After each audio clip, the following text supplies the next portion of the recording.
আমাদের কাছ থেকে সব ইনাম টাকা পয়সা নিয়ে নিবে, অতএব আমরা তাড়াতাড়ি করে ভাগ করে নাও।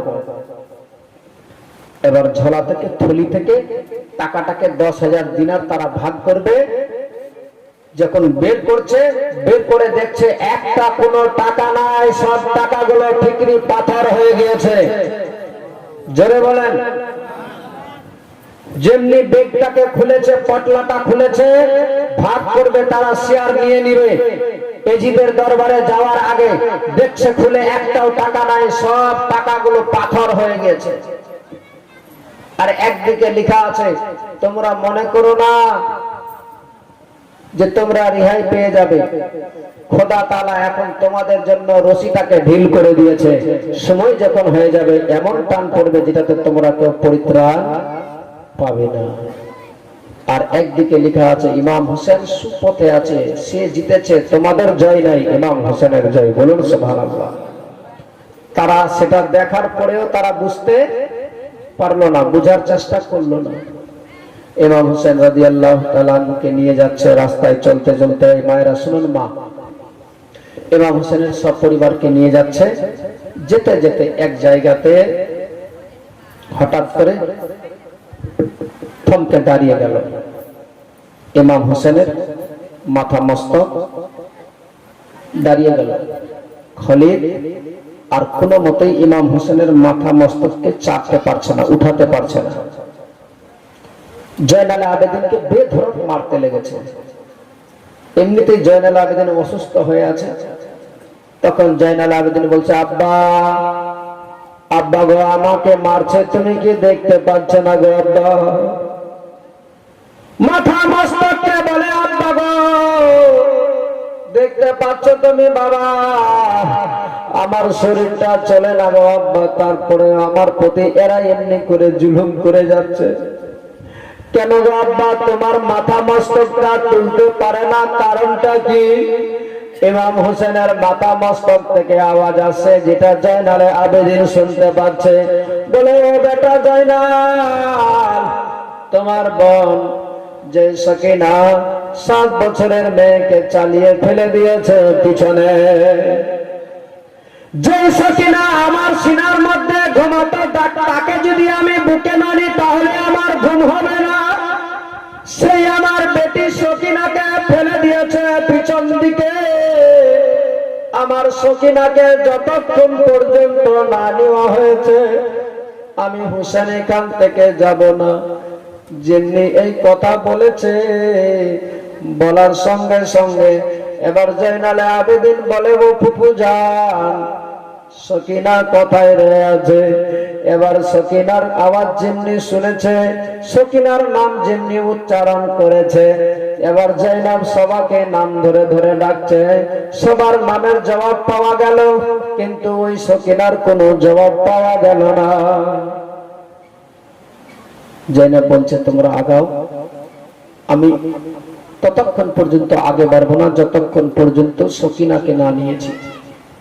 এই সকিনা, যে সকিনা দেখতে পাচ্ছে নিজের চোখ দ্বারা বাবার মাথা মস্তককে নিয়ে যাচ্ছে নিজের মধ্যে, তরবারির মধ্যে ভরে, আর বারবার করে যেমনি নজরে পড়ছে, হাউ হাউ করে বাচ্চাটা 7 বছরের মেয়ে কাঁদছে। ওর কাঁদা দেখে তারা শুধু খালি ধমক দিচ্ছে। সকিনাকে যখন তখন এত ধমক দেয়, কিন্তু তারপরেও কান্না তার বন্ধ করতে পারেনি। লাস্টের দিকে ওই জাহান্নামী বেঈমানেরা সকিনাকে উটের উপর থেকে টেনে জোরে চালিয়ে ফেলে দিয়েছে, জঙ্গলের মধ্যে পড়ে গিয়েছে। পাথর লেগেছে মাথাতে, লাগার সাথে সাথে মা সকিনা অজ্ঞান হয়ে মাটিতে পড়ে গিয়েছে। জয়নাল আবেদিন ওই জায়গাতে যখনই বলেছে, ইমাম হোসেন এবার আস্তে আস্তে চলতে লাগলেন। মা জয়নাল পিছন দিকে খুঁজছে, বলে, সকিনা, ও সকিনা, কোথায় আছো মা? একটু জবাব দাও না গো মা। শুধু কান্নার আওয়াজ মা, স্যার কি বলে জয়নাবের মুখ দিয়ে বলে, সকিনা, কোথায় আছো মা? তোমার জন্য তোমার বাবার অন্তর যে আর থামে না। তোমার বাবা তোমারে খুঁজে, মা তুমি কোথায় আছো? তাড়াতাড়ি করে একটু আমাকে জবাব দাও না গো মা। এই বলে শুধু আওয়াজ দিয়ে যাচ্ছে জয়নাব, লাস্টের দিকে এক জায়গায় যেন দেখতে পাচ্ছে একটা সুন্দর মেয়ে, সুশ্রী গলাকার চেহারা নিয়ে, বুরখা পরিধান করে। মা জাইনাব দেখতে পাচ্ছে যেন সকিনাকে কোলে নিয়ে বসে আছে। জাইনাব চলে গেল, ওই মেয়েটা ওই নারীর কাছে গিয়ে বলে, মা তুমি কে আছো গো মা?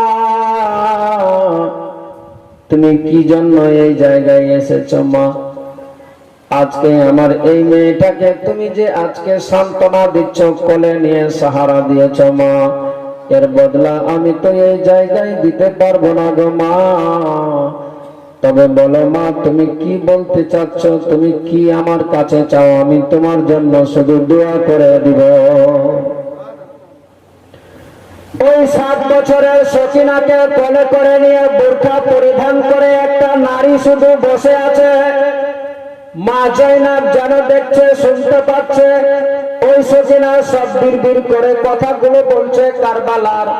বলে, ওগো আমার আব্বাকে এমনি করে মারা হয়েছে, আমার ভাই আলী আকবরকে এমনি করে মেরেছে, আমার ভাই কাসিমকে এমনি মারলো। সব একদিক থেকে বিস্তারিত কথাগুলো শোনাচ্ছে, আর ওইদিকে ওই নারীটা সব কথাগুলো শুনে যাচ্ছে।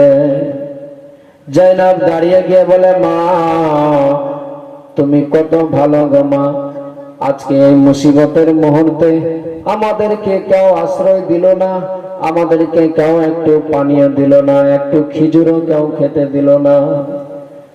4 দিন গত হয়ে গেল, আমাদের পেটে এক ফোঁটা নাই, কোনো পানি নাই, দানা। অবাবা তুমি একটা মাত্র দিলে আমার এই মেয়েটাকে সাহারা। কে মা তুমি বলো মা? ওই মেয়েটা সে সময় জবাব দিচ্ছে কেমন করে, কে ছিল বাবা। তার আগে আমি একটু দেখবো আপনাদের মাঝে ইমাম হোসেনের দিওয়ানা কতজন এই সভার মধ্যে বসে আছে। ওই জাইনাব সে সময় মেয়েটাকে বলছিল, মা তুমি কে গো, একটু বলো না। মেয়েটা তখন পর্দাটাকে মুখ থেকে হাতিয়ে দেখাচ্ছে কে আছে আপনাদের সামনে বলবো আগে, তার আগে একটু দেখবো ইমাম হোসেনের দিওয়ানা কতজন হয়ে আছে। 5টা লোকের কাছে শুধুমাত্র আমি 500 টাকা করে টাকা নিয়ে যে চাই, হবে না? 5টা লোক 500 টাকা করে টাকা হবে না? 5 পাঞ্জাতনের নামে 5 জন আল্লাহর বান্দা, বাপের যোগ্য বেটা, মায়ের যোগ্য বেটা, এই জায়গাতে সভাতে রহমত ভরা সবাই বসে আছেন। আজকে এই কথা শুনে যদি আপনি দিতে পারেন, আল্লাহ তাআলা আপনার মনের আশা বাসনা আল্লাহ কবুল করে নেবে। কে ছিল এমন ওই মেয়েটা? কে এমন ছিল নারী যে ইমাম হোসেনের বেটি সকিনাকে দিয়েছিল সাহারা? কি নাম ভাই? হযরত আওয়াজ। সুবহানাল্লাহ, নারে তাকবীর, আল্লাহু আকবার, নারে রিসালাত, হযরত আওয়াজ 500 টাকা করেছেন দান। মাওলা তাআলা পুরা করে তার মনের আরমান দিয়ে মাবুদ মাওলা তার আত্মীয় স্বজনকে তুমি জান্নাতের মধ্যে স্থান। সকলে মিলে বলুন আল্লাহুম্মা আমিন। মা বোন, এ মা আপনাদের কাছে হবে না? যদি পারেন কিছু একটু দিয়ে পাঠান। ভাই দুজন জানতে একবার চাদরটা নিয়ে আমার মা বোনদের তরফে যদি থাকে, জোর জবরদস্তি না, তবে এখানে যদি না দান দেয় তাহলে দিবেন আর কথাই। এটাই একটা মাত্র আমাদের জন্য রাস্তা রয়ে আছে। আজকে আমি দেখছি অন্যান্য বিভিন্ন জায়গা থেকে এখানে কিন্তু দানের দিকে খুব অনেক পিছনে রয়ে আছে। অন্য জায়গাতে দান এক্সেস হয় ভালোভাবে, কিন্তু এখন তো এই সিজন তো খুব ডাল সিজনও চলছে না, অসুবিধার তো কোনো কারণ নাই। আমি বলেছি আপনাদের মাঝে 5 পাঞ্জাতনের নামে 5টা আল্লাহর বান্দাকে 500 টাকা করে টাকা হবে না আপনাদের মাঝে? অবশ্যই হবে। 2 জন চলে এসেছে, বাপের যোগ্য বেটা ছিল এই সভাতে। সুবহানাল্লাহ, কি নাম? কি নাম? শহীদুল আলম। আচ্ছা আচ্ছা, এর নাম কি? মুশতাক আলী। সুবহানাল্লাহ, নারে তাকবীর, নারে রিসালাত। মুশতাক আলম সাহেব বাপের যোগ্য বেটা ছিল এই রহমত ভরা সভাতে। 500 টাকা দান করেছে নিজের বাপের নামেতে। খোদা তাআলা দয়া করে মেহেরবানি করে তার বাবাকে দিয়ে তুমি জান্নাতের মধ্যে স্থান দিয়ে, তুমি জান্নাতি হাওয়া, জান্নাতি মেওয়া, জান্নাতে খাওয়া। সকলে মিলে বলুন আল্লাহুম্মা আমিন। দোয়া করে দেবেন ইনশাআল্লাহ। বাবাজি আমার 200 টাকা করেছেন দান। মাওলা তাআলা তসলিমা খাতুন 200 টাকা করেছেন দান। মাহমুদ মাওলা পুরা করে তার মনের আরমান। 2 জন হয়েছে, আর 3 জন হবে না আল্লাহর বান্দা, বাপের যোগ্য বেটা হবে না এখানে সব হবে। কি নাম? আনসার আলী নামটা দেখেন। সুবহানাল্লাহ, নারে তাকবীর, নারে রিসালাত। বাপের যোগ্য বেটা, মায়ের যোগ্য বেটা বসেছিল এই সভাতে। আনসার আলীর নাম হচ্ছে তার। সে 500 টাকা করেছে দান। মাওলা তাআলা তার আত্মীয় স্বজনকে দিয়ে তুমি জান্নাতের মধ্যে ইসলাম। সুবহানাল্লাহ। কি নাম? সুবহানাল্লাহ। এক বাবাজি আমার দিয়েছে বেনামি 400 টাকা দান। নারে তাকবীর, নারে রিসালাত। 400 টাকা করেছেন দান। মাওলা তাআলা তার পুরা করে মনের আরমান। আমি আপনাদের সামনে বক্তব্য অবশ্যই রাখবো, তবে তার আগে বলবো 5টা আমি আল্লাহর বান্দা দেখতে চেয়েছিলাম। 500 টাকা করে টাকা হবে না ভাই? আপনি যদি করে যান দান, তাহলে অবশ্যই আপনার জেনারেশন যারা আপনার ছেলে মেয়ে থাকবে তারাও আপনার জন্য দান করবে। অবশ্যই আপনার আমার কবরের বাতি, কবরের পুঁজি এটাই একটা মাত্র হবে সাহারা, তাছাড়া আমাদের সঙ্গে কিছু যাবে না। কারণ যদি আজকে আমি আপনি মনে করি যে একটু যদি খোদার রাহে দান করি, কারণ দেনেওয়ালা সেজন, খোদা যদি চায় মুহূর্তে আপনাকে আমির বানিয়ে দিতে পারে, বিশাল ধনী বানিয়ে দিতে পারে। দেখছেন না গত কয়েকদিন ধরে আজ আরো বড় বিশাল বড় একটা মনে আফসোস আসছে বারবার করে, যে মাত্র কয়েকটা দিনের মধ্যে যে একটা বুড়ি যার ছিল মাত্র ঠিকানা একমাত্র রানাঘাট স্টেশনে, রেল স্টেশন ছাড়া তার অন্য কোথাও ঠিকানা ছিল না। অনেক আমার ভাই নজওয়ান ভাইরা ফেসবুক ঘাটে সবাই দেখতে পাচ্ছে, সোশ্যাল মিডিয়াতে পুরো প্রচার হয়ে গেছে সব জায়গাতে, সারা ভারত জুড়ে একদম এটা এত বড় হাইলাইট সোশ্যাল মিডিয়ায় এমন করে ছড়িয়ে দিল যে একটা স্টেশনে থাকা মেয়ে গান করে সে তার এমন হয়ে গেল, সে সুপারস্টার হয়ে করোড়পতি হয়ে গিয়েছে। আজ বড় দুঃখের বিষয় যে আজ কাশ্মীরের মতো সরজমিনে মুসলমানদের প্রতি কত জুলুম অত্যাচার হচ্ছে একটা খবর পাওয়া গেছে, শুনতে পেয়েছেন একটু? কোন মিডিয়া বলছে, আর রাতে রাতে এটাকে একেবারে এমন জায়গায় পৌঁছে দিল যে করোড়পতি বেনে গেল। ধৈর্যের অবশ্যই দাম আছে। আপনাকে বললো না, শুনলেন না মৌলানা ইয়াকুব সাহেব, যে অবশ্যই জয়লাভ থাকবেই। মুসলিম মুসলমান দেশকে আবাদ করেছে। এই মাত্র এই 1-1.5 বছর থেকে 100-150 বছর থেকে এত বড় ভাঙচুর আগে তো ছিল না। তারাও তো ইসলামকে প্রচার করেছে। এখন বর্তমানে শুধু খালি মানুষ রাজনীতিতে ভেসে আছে, মানুষের রক্তের বদলা ছাড়া আর কিছু চাই না। আমি চাচ্ছি বলতে ভাই, বাবা ভাই, আমি সেই দিকে বলতে চাই না। আমি বলতে চাচ্ছিলাম আপনাদের মাঝে যে একটা বুড়ি কে ছিল সেই পর্দায় আবৃত হয়ে মা সাকিনাকে কোলে করে নিয়ে বসে আছে, শুনছে সমস্ত কারবালার বয়ান। তার আগে আমি দেখতে চাই আপনাদের মাঝে 5 জন আল্লাহর বান্দা, 3 জন না 4 জন হয়ে গেছে, রোজিনা খাতুন और দাদির নামে 500 টাকা করেছেন দান। তিনার দাদিকে দেয় যেন জান্নাতের মধ্যে স্থান, দেয় যেন জান্নাতি হাওয়া, জান্নাতি মেওয়া, দেয় যেন জান্নাতি খাওয়া। সকলে মিলে বলুন আল্লাহুম্মা আমিন। সাইফুল, সুবহানাল্লাহ, নারে তাকবীর, নারে রিসালাত। সাইফুল ইসলাম সাহেব 500 টাকা করেছেন দান। মাওলা তাআলা পুরা করে তার মনের আরমান। আমিন, জাযাকাল্লাহু ফিদ দারাইন। আর একজন হবে না আপনাদের মাঝে? হবে? একবার দরুদ পাঠ করুন, তারপর সামনে শুনুন। আল্লাহুম্মা সাল্লি আলা সাইয়্যিদিনা মাওলানা মুহাম্মাদ ওয়া আলা আলি সাইয়্যিদিনা ওয়া আলা আলি সাইয়্যিদিনা মাওলানা মুহাম্মাদ সাল্লাল্লাহু আলা মুহাম্মাদিন সাল্লাল্লাহু আলা মুহাম্মাদ। হরদম জবা শুনি কালো, হরদম জবা শুনি কালো, পাক নামে মুহাম্মাদ। আল্লাহুম্মা সাল্লি আলা মাওলানা মুহাম্মদ ওয়া আলা আলি সাইয়্যিদিনা মাওলানা মুহাম্মদ সাল্লাল্লাহু তাআলা আলাইহি ওয়াসাল্লাম। ওই মেয়েটা জয়নালে কি বলে সাকিনাকে কোলে নিয়ে বসে আছে, সে সময় জয়নাব বলেছিল, মা, ও মা, তুমি কে গো মা? একটু নিজের চেহারাটা দেখাও মা, আর তুমি কি চাও বলো, আমি তোমার জন্য তো কিছু বেশি দিতে পারবো না, তবে দোয়া করে দেব। সঙ্গে সঙ্গে ওই খাতুন যে বসেছিল মুখ থেকে পর্দাখানা হটিয়েছে, যেমনি সরার সাথে সাথে দেখতে পাচ্ছে মা ফাতেমা খাতুনে জান্নাতের বেটি জয়নাব নিজের চোখ দ্বারা দেখছে, অন্য কেউ না, বিশ্ব নবীর বেটি মা ফাতেমা সকিনাকে নিয়ে কোলে করে বসে আছে। বলুন সুবহানাল্লাহ। জোরে বলেন। বলে, মা, তুমি কি আমারে চিনতে পারলে না? আমি সেই তোমার মা, সেই ফাতেমা, এতক্ষণ ধরেছিলাম কারবালাতে মাগো, তবে এই সকিনাকে যখন চালিয়ে ফেলেছে এই জাহান্নামীরা, সহ্য না করতে পেরে কারবালা থেকে ছুটে চলে আসলাম এই জায়গাতে, তাই সকিনাকে তুলে নিয়ে বসে আছে আমি নিজের কোলে। মা সকিনা সঙ্গে সঙ্গে সকিনাকে দিয়ে দিলেন জয়নাবের হাতে, দিয়ে তবে তিনি আবার রুহানি সুরতে সেখান থেকে বিদায় হয়ে চলে গেলেন। বলুন সুবহানাল্লাহ। মা জয়নাব আবার সামনে বাড়লেন, চলে গেলেন। সামনে যেতে যেতে সন্ধ্যা লাগাত হয়ে আসছে, সে সময় বলছেন, ও এজিদের লোকেরা, তোমরা কি চাও? এত দেরি করছো কেন? তোমাদের যা ইচ্ছা আছে বলো না, সরাসরি এজিদের দরবারে নিয়ে চলো।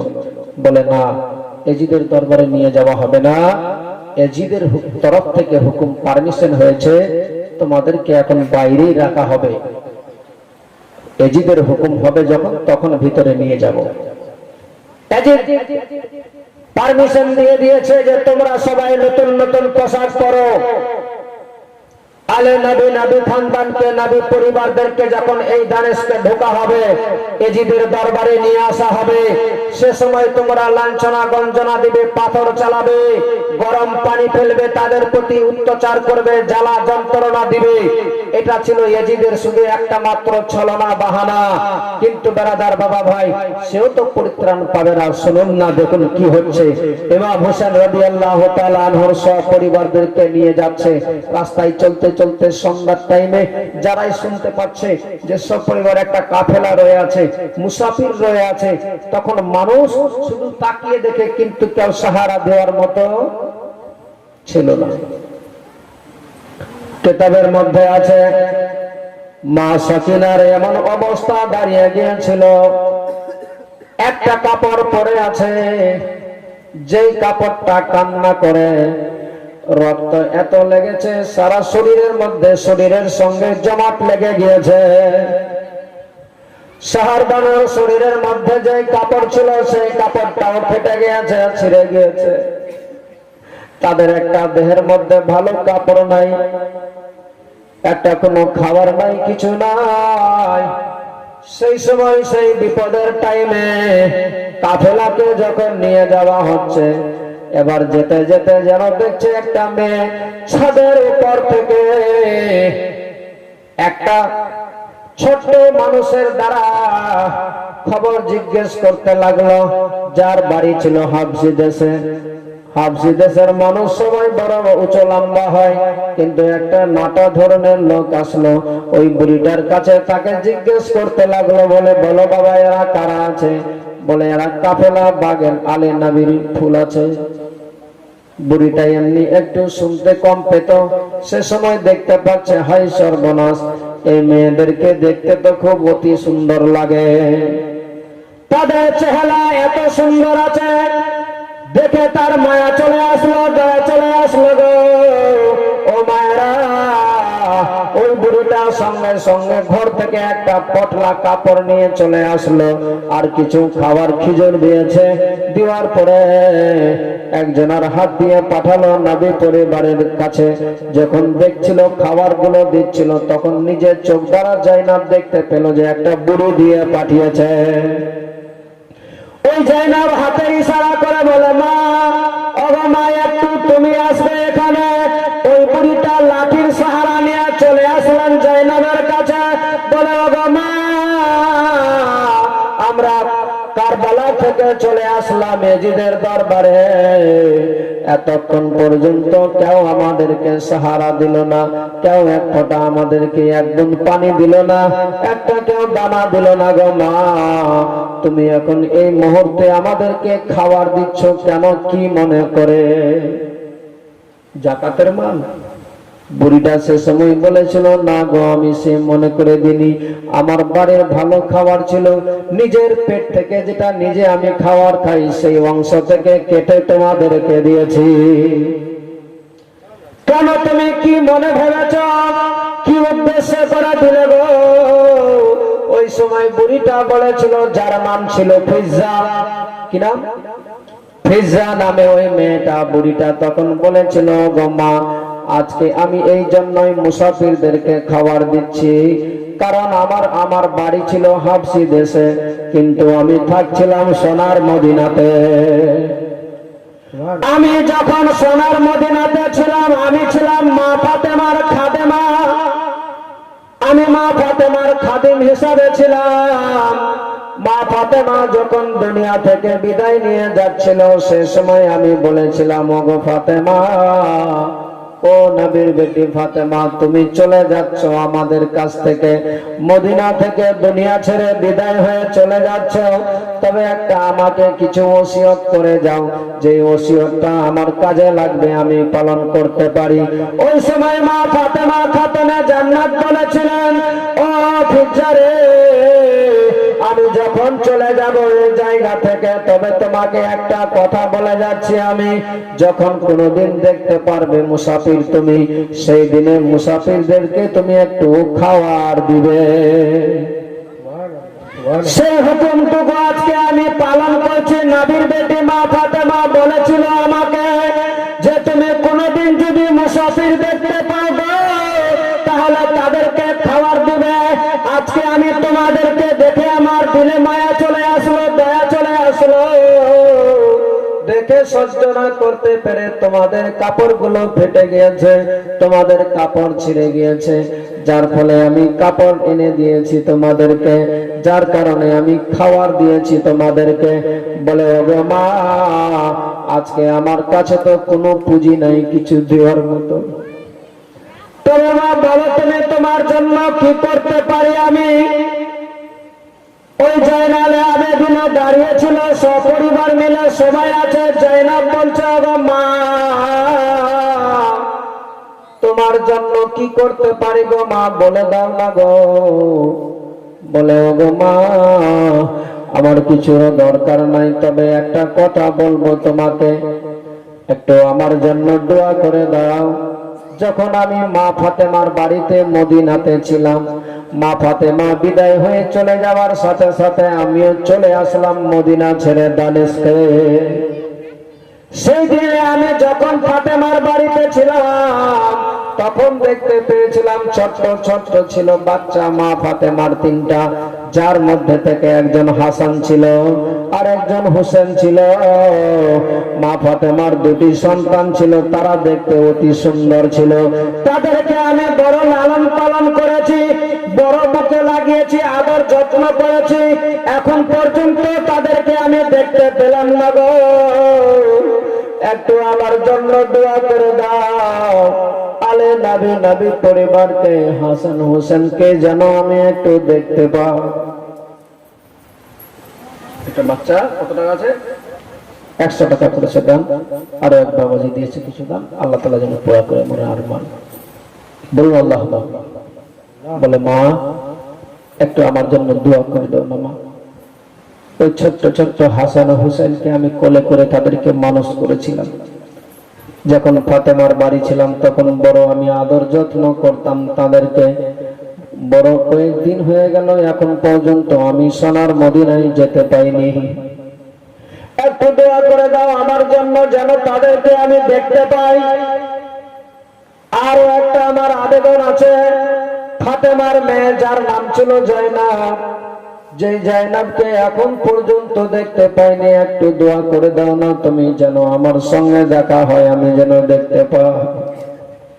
যেমনি এই কথা বলেছে, ফাতেমার চোখ দিয়ে, জয়নাবের চোখ দিয়ে যেন খালি শুধু টস টস করে বয়ে যাচ্ছে পানি। ওই মেয়েটা বুড়িটা ফিজ্জা বলেছিল, গো মা, কেন কাঁদছো তুমি, তোমার চোখে কেন পানি? বলে ওগো মা, আজকে যাদের জন্য দোয়া করতে বলছো তুমি, তারা অন্য কথা নাই, তোমার সামনে তারা আছে।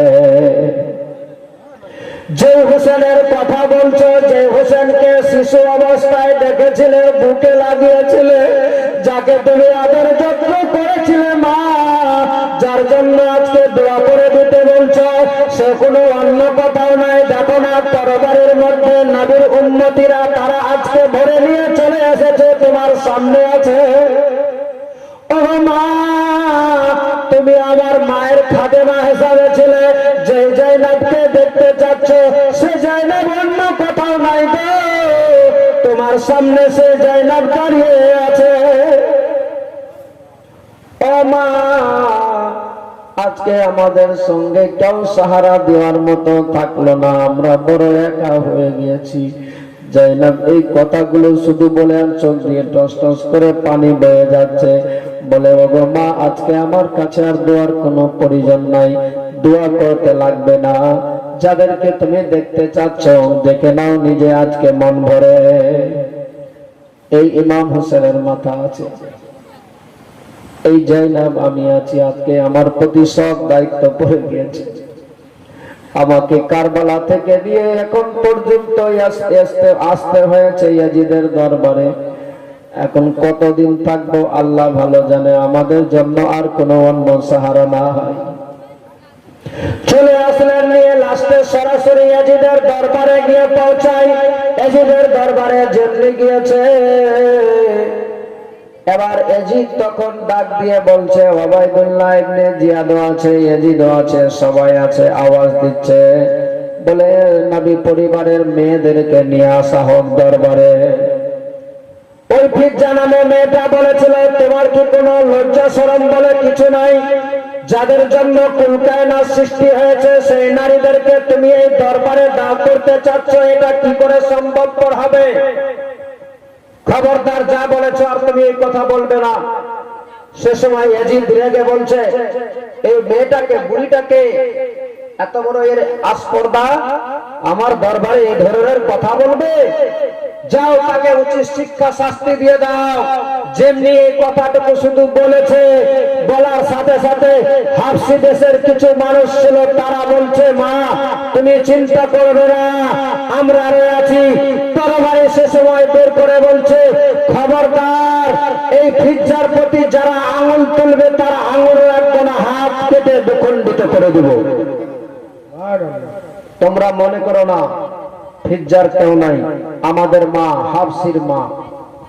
সে সময় আমার নবীর বেটি মা ফাতেমার বেটি জাইনাব মদিনার দিকে মুখটাকে ফিরিয়ে বলছে, ওগো নানা, নানা যান, আজকে দেখো না, একটা নারী, শুধু হাবশি দেশের মেয়ে, সে তাকে কেউ কোনো কথা তুচ্ছ ভাষায় কথা বলেছে ইয়াজিদ, যার ফলে মারার জন্য দাঁড়িয়ে গিয়েছে, ইয়াজিদের সঙ্গে মোকাবিলা করছে।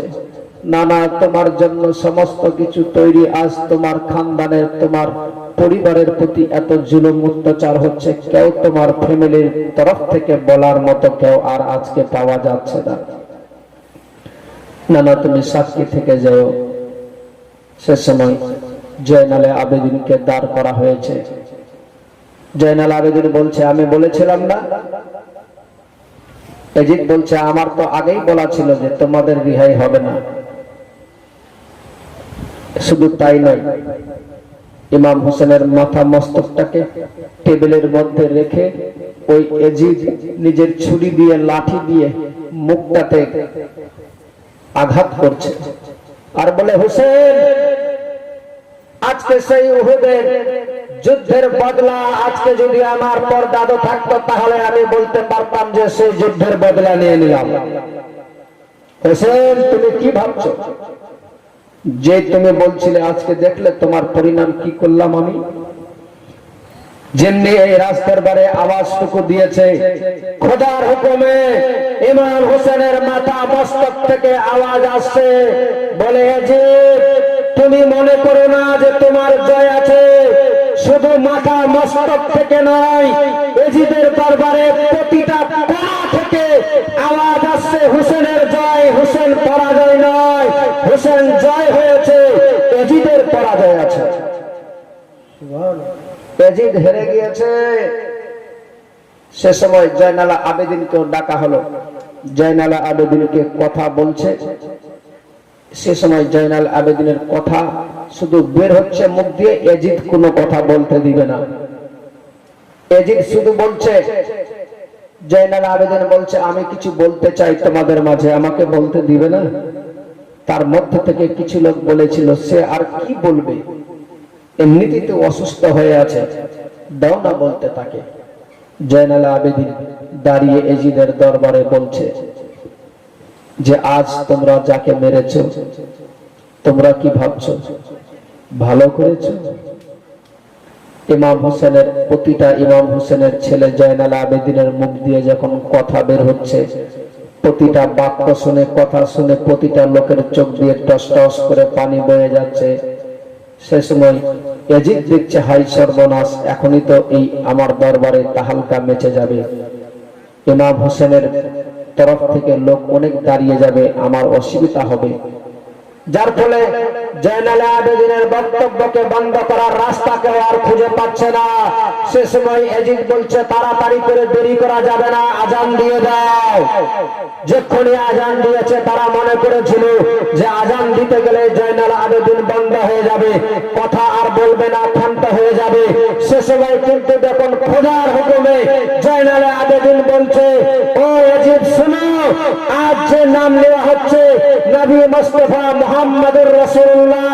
আচ্ছা বলো তো এই এজিদের লোকেরা, এই দরবারে তোমরা যে আছো, আচ্ছা সত্যি করে বলো, এই যে নাম নেওয়া হচ্ছে সেটা কি আমার নানা নয়? এই আজানের মধ্যে যার নাম হচ্ছে সে কি আমার নানা নয়? তারপরেও তোমরা জানার পরেও বুঝার পরেও আজকে আমাদের সঙ্গে করছে এই দুর্ব্যবহার। তখন এজিদের লোকেরা সবাই একেবারে আর কোনো কথা না শুনে সব লোককে এমন জোরে ধমক দিতে লাগলো, যারা চাইছিল ইমাম হোসেনের তরফ থেকে কথা বলতে, কিন্তু জীবন বাঁচার জন্য তারা সবাই পালিয়ে চলে গেল। ইমাম হোসেনের সব পরিবারকে জেলের মধ্যে 2 বছর 6 মাস জেলের মধ্যে বন্দী করে রেখেছিল। বলুন সুবহানাল্লাহ। সুবহানাল্লাহ। এই নবী পরিবার, নবী খানদান, আহলে বাইতের আথারদেরকে এত কষ্ট দেওয়ার পরেও তারা ছাড়েনি। আর পিছন দিকে ওই দিকে আবার ঘটনা রয়ে আছে। এইদিকে যে 3 দিন রেখে দিল, গত 2 দিন 3 দিন ধরে কারবালার সরজমিনে আমার নবী পরিবারের আশিক প্রেমিকদের দেহ, বডিটা সবার বডি পড়ে আছে। কারো হাত একদিকে, কারো মাথা মস্তক কি বলে বডি একদিকে, যতগুলো মাথা ছিল সমস্ত মাথাগুলোকে, মাথা মস্তককে নিয়ে এজিদের দরবারে হাজির করেছিল।